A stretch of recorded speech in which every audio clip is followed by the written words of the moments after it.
¿Por qué en 1914 el 50% de los hombres jóvenes estaban ansiosos por alistarse en la Primera Guerra Mundial? Profundicemos en las razones. En 1914, el mundo era un lugar diferente. Para muchos jóvenes, unirse al ejército era visto como una gran aventura. Piénsalo, escapar de la rutina diaria, conocer nuevos lugares y obtener un sentido de propósito. Pero no todo era emoción. El orgullo nacional jugó un papel muy importante. Carteles, desfiles y discursos despertaban sentimientos de deber y honor. Los amigos se alistaban juntos, creyendo que serían parte de algo más grande que ellos mismos. Y no olvidemos la promesa de un ingreso estable. En una época donde los trabajos escaseaban, el ejército ofrecía estabilidad. Claro, la realidad de la guerra estaba muy lejos de la imagen idealizada. Pero entender por qué tantos estaban ansiosos por alistarse nos da una idea de la mentalidad de esa época.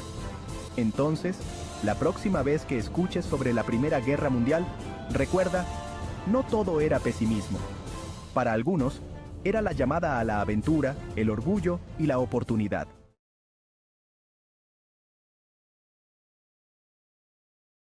¿Cómo una compleja red de alianzas desató la Primera Guerra Mundial? Desentrañemos el misterio. Imaginen la Europa de principios del siglo XX. Las grandes potencias estaban enredadas en un complejo sistema de alianzas. Por un lado, la Triple Entente, Francia, Rusia y el Reino Unido. Por el otro, la Triple Alianza, Alemania, Austria-Hungría e Italia. El 28 de junio de 1914, el archiduque Francisco Fernando de Austria-Hungría es asesinado. Austria-Hungría declara la guerra a Serbia. Rusia, aliada de Serbia, se moviliza contra Austria-Hungría.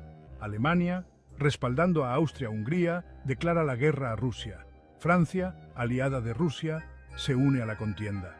Alemania invade Bélgica para llegar a Francia, arrastrando al Reino Unido al conflicto.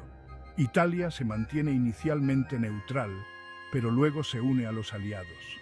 Lo que comenzó como un conflicto localizado se convirtió en una guerra a gran escala. Gracias a estas alianzas, cada declaración de guerra arrastró a más naciones como fichas de dominó cayendo. Entonces, la próxima vez que escuchen sobre la Primera Guerra Mundial, recuerden, las alianzas pueden construir o destruir la paz. Convirtieron una chispa en un infierno global.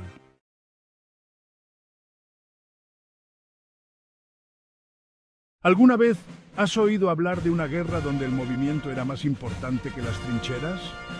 Adentrémonos en la guerra de movimiento. La guerra de movimiento fue una fase crucial en la Primera Guerra Mundial. Imagínate ejércitos no empantanados en trincheras, sino en constante movimiento. Al principio de la guerra, ambos bandos creían que batallas rápidas y decisivas traerían una victoria veloz. Pero la realidad golpeó con fuerza. Ejércitos enormes chocaron en campos abiertos, con cargas de caballería y maniobras rápidas de tropas. El objetivo, flanquear al enemigo, cortar sus suministros y forzarlo a retirarse. Sin embargo, la guerra de movimiento no duró. A finales de 1914, el frente occidental se estancó en la guerra de trincheras, ya que ninguno de los bandos podía obtener una ventaja clara. El sueño de una guerra rápida se evaporó en años de agotadores puntos muertos.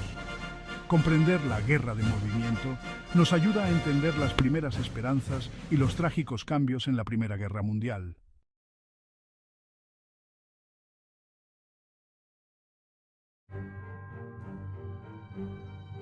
Corre el año 1914.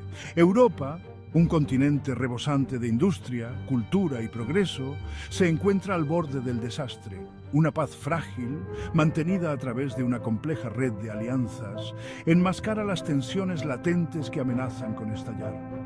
El nacionalismo, una fuerza poderosa que une a las personas a través de un idioma, cultura e historia compartidos, también ha encendido rivalidades entre las grandes potencias. El Imperio Austrohúngaro, un estado multiétnico en expansión en Europa central y oriental, lucha por contener la creciente marea de nacionalismo dentro de sus fronteras. Mientras tanto, Alemania, recientemente unificada y ansiosa por afirmarse en el escenario mundial, se siente cada vez más acorralada por sus rivales. Francia, aún dolida por su derrota en la guerra franco-prusiana, busca recuperar el territorio y el prestigio perdidos. Gran Bretaña, la potencia naval preeminente del mundo, observa estos acontecimientos con creciente inquietud, ya que su propia seguridad está ligada al equilibrio de poder en el continente. El asesinato del archiduque Francisco Fernando, heredero del trono austrohúngaro, el 28 de junio de 1914 en Sarajevo, Bosnia, resultará ser la chispa que enciende el polvorín de Europa. Lo que comienza como una crisis localizada en los Balcanes se convertirá rápidamente en una conflagración global, arrastrando a las grandes potencias y sus imperios a una guerra que cambiará para siempre el curso de la historia de la humanidad.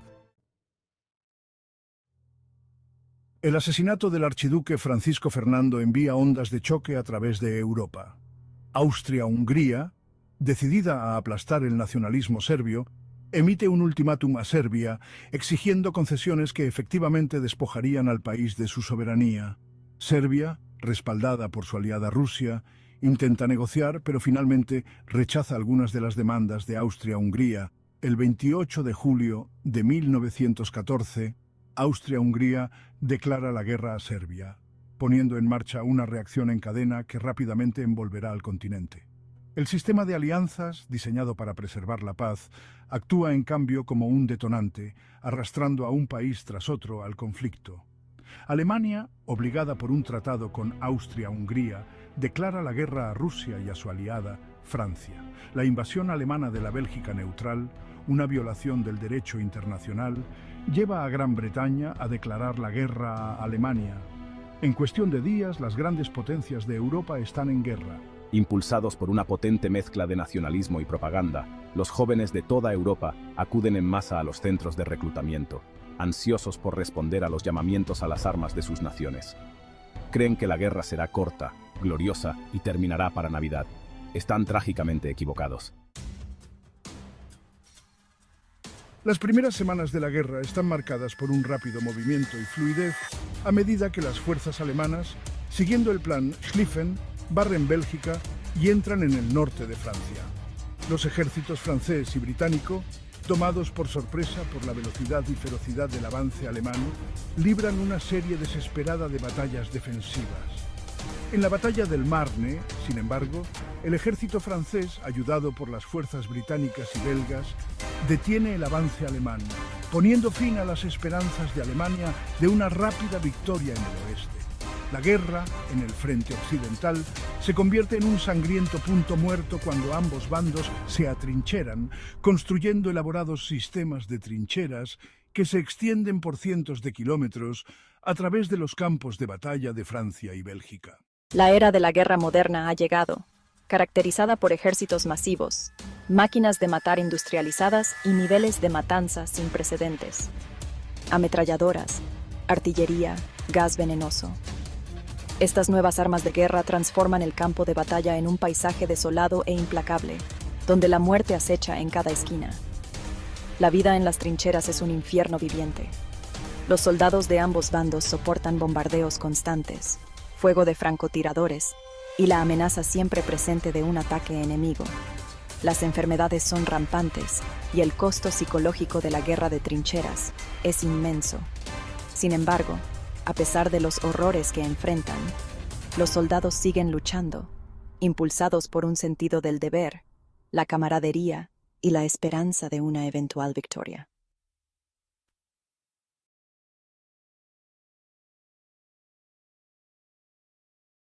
Hola a todos, bienvenidos a un nuevo y fascinante episodio de Historia. Hoy vamos a explorar la transformación de la Primera Guerra Mundial, de una guerra de trincheras a una guerra de movimiento. Para entender este cambio, primero hablemos del contexto. Por gran parte de la guerra, ambos bandos se vieron atrapados en un terrible punto muerto. Las trincheras dominaban el panorama europeo, creando una guerra estática y brutal. Sin embargo, en 1918, todo dio un giro. ¿A qué se debió? Pues a varias razones. La primera es la innovación tecnológica. Nuevas armas como los tanques y los aviones de combate debilitaron la efectividad de las trincheras. Los tanques en particular fueron cruciales. Estos vehículos blindados podían atravesar terrenos difíciles y romper las líneas enemigas, abriendo paso a las tropas. Imagínense el impacto en los soldados, que de pronto podían moverse con más libertad. Otra razón importante fue la entrada de Estados Unidos en la guerra. Su llegada reforzó a los aliados con más recursos y tropas, permitiendo ofensivas más agresivas. También se desarrollaron nuevas tácticas.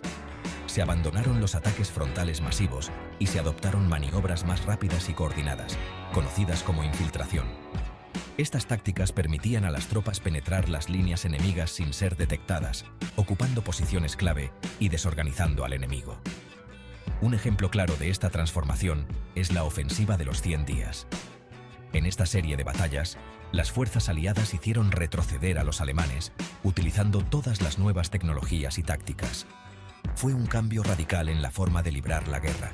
En resumen, la combinación de nuevas tecnologías, recursos adicionales y tácticas innovadoras devolvió el movimiento a la primera.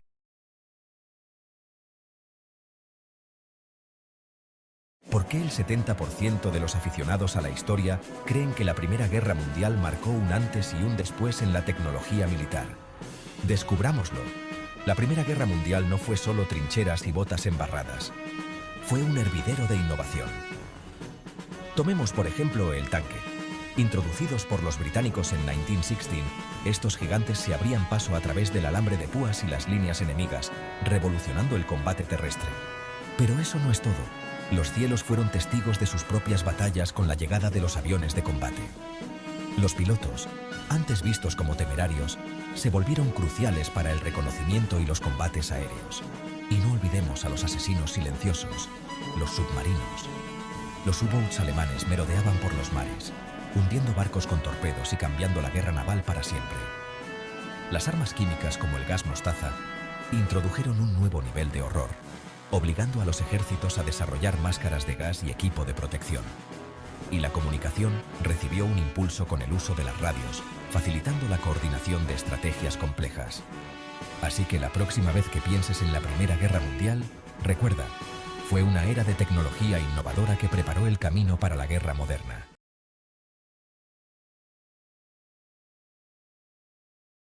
Paren de preguntarse por qué Estados Unidos se unió a la Primera Guerra Mundial y descubrámoslo juntos. Era el año 1917 y el mundo estaba sumido en el caos de la Primera Guerra Mundial. Estados Unidos se había mantenido neutral, pero varios eventos clave lo cambiaron todo. Primero, la guerra submarina sin restricciones de Alemania hundió barcos estadounidenses. Esto indignó al público y acercó a Estados Unidos a la guerra. Luego vino el infame Telegrama Zimmermann. Alemania propuso en secreto una alianza militar con México contra Estados Unidos. Cuando esto fue interceptado y revelado, fue la gota que colmó el vaso. El presidente Woodrow Wilson le pidió al Congreso que declarara la guerra, afirmando: "El mundo debe ser un lugar seguro para la democracia". El 6 de abril de 1917, Estados Unidos entró oficialmente en la guerra.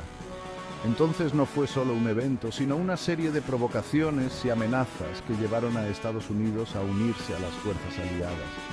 Y así fue como Estados Unidos pasó de ser neutral a un actor clave en la Primera Guerra Mundial. Y ahí lo tienen, las razones clave por las que Estados Unidos se unió a la Primera Guerra Mundial, resumidas en solo un minuto. Sigan siendo curiosos, amantes de la historia.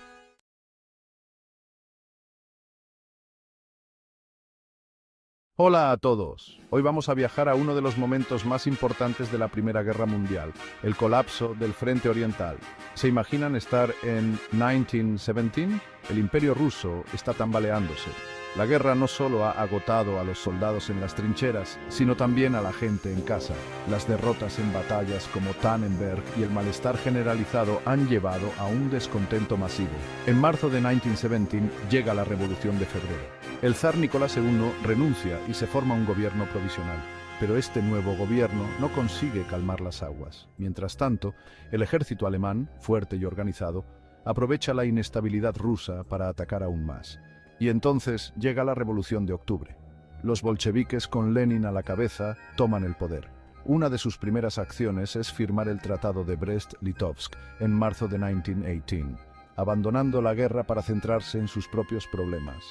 Con este tratado, Rusia cede enormes territorios al Imperio Alemán y sus aliados, una muestra de su desesperación por la paz. ¿Y qué ocurre con el Frente Oriental después de esto? Bueno, el colapso del Frente Oriental tiene consecuencias enormes.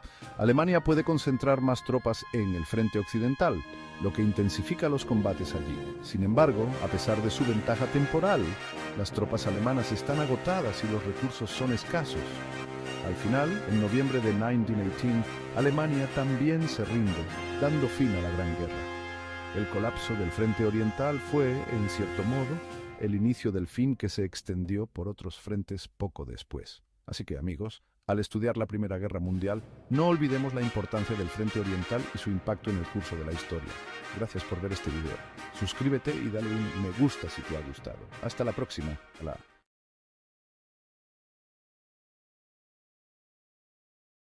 Hola a todos. Hoy vamos a adentrarnos en una de las épocas más trascendentales de la historia, la Primera Guerra Mundial. Exploraremos 3 batallas épicas que no solo transformaron el rumbo del conflicto, sino que dejaron una huella indeleble en el curso de la humanidad. En primer lugar, nos encontramos con la Batalla del Somme. Imaginen 1 de julio de 1916, Francia. El ejército británico lanza una ofensiva colosal contra las líneas alemanas.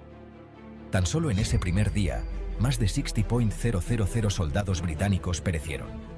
Se convirtió en una de las batallas más sangrientas de la guerra, extendiéndose hasta noviembre de 1916. Al culminar, ambos bandos lamentaron más de 1 millón de bajas. Esta batalla evidenció la brutalidad y la inutilidad de la guerra de trincheras. A continuación, tenemos la Batalla de Verdún, apodada la batalla más larga. Dio inicio en febrero de 1916 y se prolongó hasta diciembre del mismo año. Francia y Alemania se enfrentaron en una lucha titánica por la ciudad de Verdún, donde Francia defendió con ferocidad su territorio.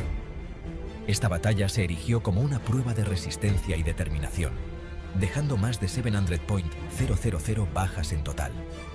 Verdún se transformó en un símbolo de la tenacidad francesa. Por último, hablemos de la batalla de Galípoli. En 1915, las fuerzas aliadas, encabezadas por Gran Bretaña y Francia, intentaron tomar el control de la península de Galípoli para abrir una ruta marítima hacia Rusia. No obstante, se toparon con una feroz resistencia otomana. Esta batalla se extendió durante 8 meses y puso de manifiesto la importancia de la planificación y la logística en la guerra moderna.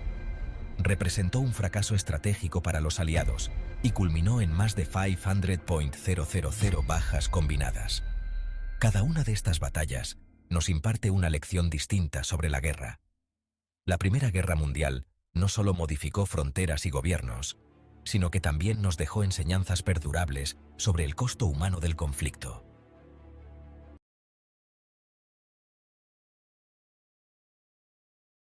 Imagina esto, es 1914. Europa se encuentra al borde del precipicio. La Primera Guerra Mundial está a punto de estallar, un conflicto que transformará el mundo para siempre. Hoy nos sumergiremos en el panorama bélico de la Primera Guerra Mundial. ¿Están preparados? Todo comenzó con el asesinato del archiduque Francisco Fernando de Austria, un suceso que encendió la mecha de un polvorín preexistente. Las alianzas se activaron y de repente naciones de todo el mundo se vieron envueltas en la guerra. Las trincheras se convirtieron en el hogar de millones de soldados.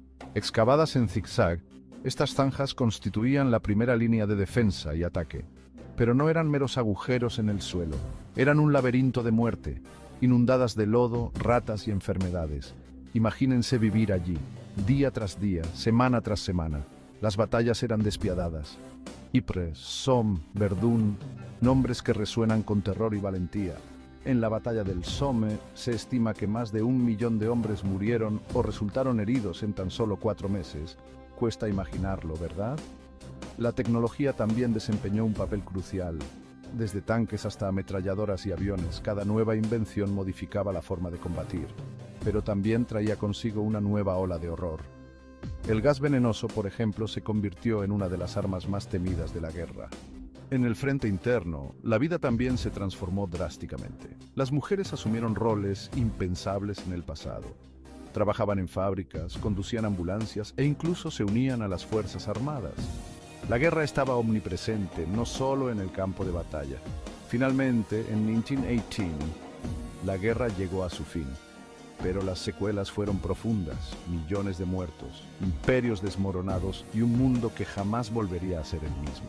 La Primera Guerra Mundial nos dejó lecciones amargas, pero también una historia de resiliencia y sacrificio. Así que, la próxima vez que piensen en la Primera Guerra Mundial, recuerden el estado bélico que dio forma a nuestro presente.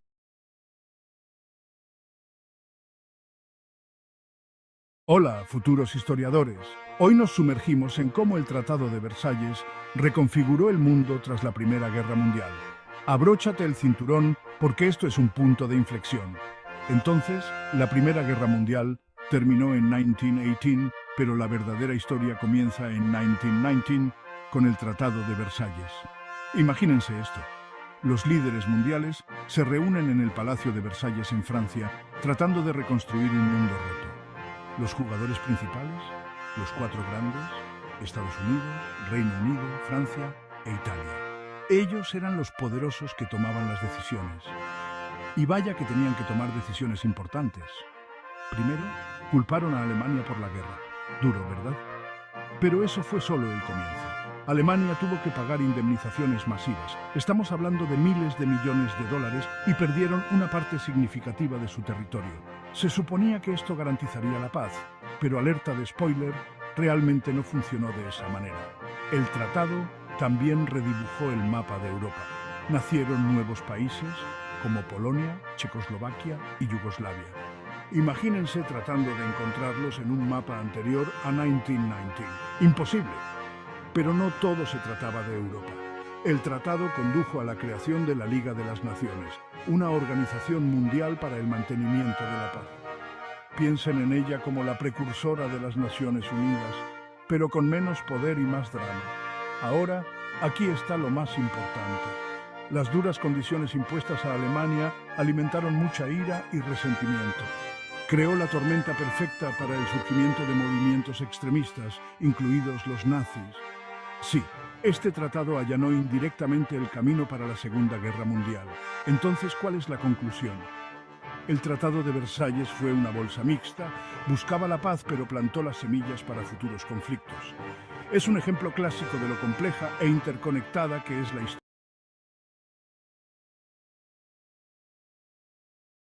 Hola amigos, seguro que ya habéis oído las noticias. Imperios que se creían invencibles cayeron uno tras otro. ¿Cómo sucedió todo? Sumerjámonos en la historia. La Primera Guerra Mundial no fue solo trincheras y batallas.